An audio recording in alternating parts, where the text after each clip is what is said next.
Hi, everybody. Welcome to the show.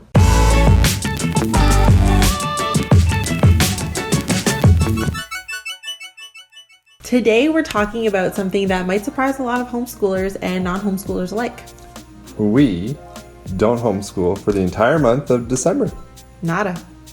Zilch. Nothing. We don't do any workbooks. There's no flashcards, novel studies, journaling. Yeah. And we even took the month off of gymnastics. Yeah.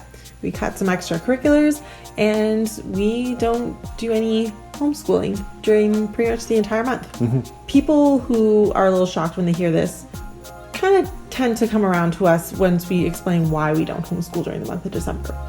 So we don't homeschool in December because it's just so busy.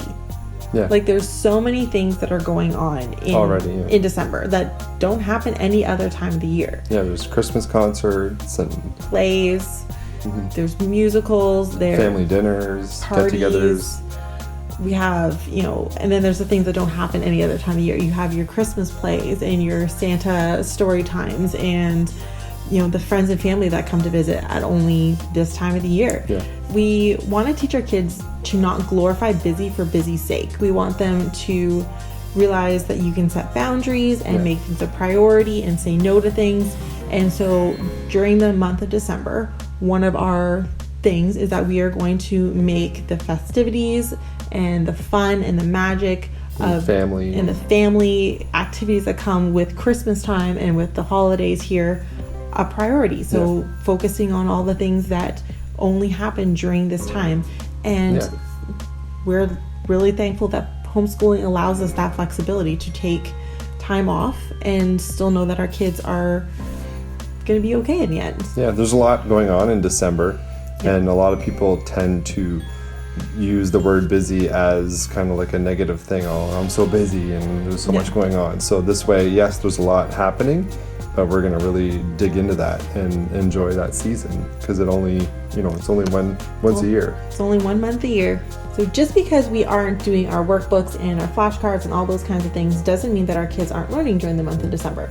There's a lot of things that we're going to do during the month that are educational and that they're still going to be learning, but maybe just not in the traditional sense. Yeah, like our Advent activity calendar. Yeah, so we have a link. We'll put it down below in the description if you're interested, where we do a different activity every day from December 1st to December 24th. Mm-hmm. And there's all kinds of things in there that we do that are educational, that we do letter writing for Santa. We do baking cookies. We're going to go do a story time at the mall where Santa's going to read a Christmas story. Like there's all kinds of things that we're going to do that are educational, and they're going to be fun and they're going to be festive. And so it's just a great way to add a little bit of magic to your day. So check out the link below and you can get a free PDF printable with 40 ideas for your own Advent calendar. And little tags to do already made pretty for you. So other things that we like to do during December is we're going to do a lot of socializing. Mm-hmm. People are always worried about socializing homeschoolers.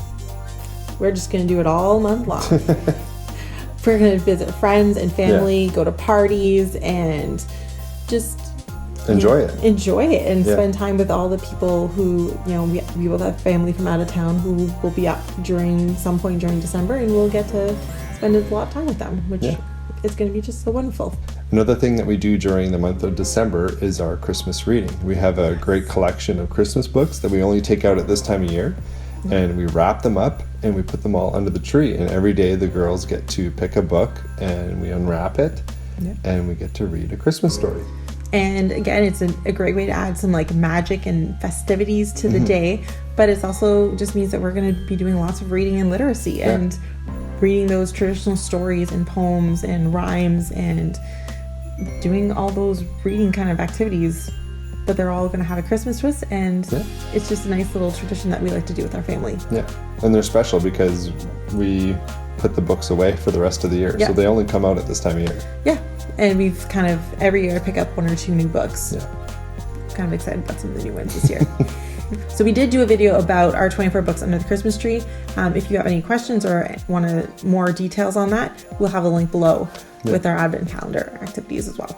So December is also a time to explore the arts for us. We have choir concerts and plays and all sorts of things like that are happening during the month. And we'll also do a lot of like arts activities at home. We'll make ornaments and We'll do different kinds of painting and kind of creative activities at home that are part of our activity calendar. So we have another video from last year that you can check out on making ornaments. Yeah. And we'll put that below too. Yeah. So we do a lot of arts in December. It's an artsy month for us. Lastly, we love to focus on just building great family traditions. We love to, drive around and see all the Christmas lights and decorations that people put up around our neighborhood. We love having dinner underneath the Christmas tree. That's a favorite. We just put a blanket out and eat, crudités and cheese and crackers and stuff. It's a great picnic. Underneath the Christmas tree. The kids love it. We love watching our favorite Christmas movies and those stories that just, really makes the season so exciting. And we kind of have these traditions that we've built and that we love to build. Yeah. And it's just becoming exciting for us that our kids are starting to love them. We were watching Home Alone recently, and Alexi is remembering it now. She remembers watching it last year, and she's, It's so much fun. It's so much fun just for us to kind of take some time and focus on building these traditions that we know will last their whole lives. Yeah. So when you don't have to worry about all the workbooks and flashcards and all that kind of, regular homeschooling stuff, you can really focus on the season and the magic that the season brings. Yeah, which is great. So we encourage you guys to take a break this holiday season and just enjoy this holidays with your family. Yeah, there's still learning that's going to happen. So don't worry about it. They will learn. So if you've been watching our videos and you enjoy what we put up, make sure you click on the subscribe button and click on the bell. And join us on Facebook and Instagram at Raising A to Z. And we have lots of stuff, our day-to-day activities and things that we put up on there. So be sure to check that out. And excitingly, we have a brand new book out. We just launched last week. Yeah. We wrote the book, How to Start Homeschooling When You Have No Idea Where to Start, which is a comprehensive guide to how to, get the ball rolling on homeschooling without being overwhelming and just mind overload. So if you're a beginner and you're new to homeschooling and you want to know, or if you're just curious about it and you haven't started yet, it's a great book and a resource for you. So we'll put the link below. It is available on Amazon as an ebook and as paperback. Yeah. So thanks for watching. Bye-bye. Bye. If you like what you saw, please subscribe to our channel and click on the bell to get notifications when we upload our latest videos. Give us a thumbs up and don't forget to leave us a comment. We'll see you next week for more activities, adventures, and lifelong learning. Bye!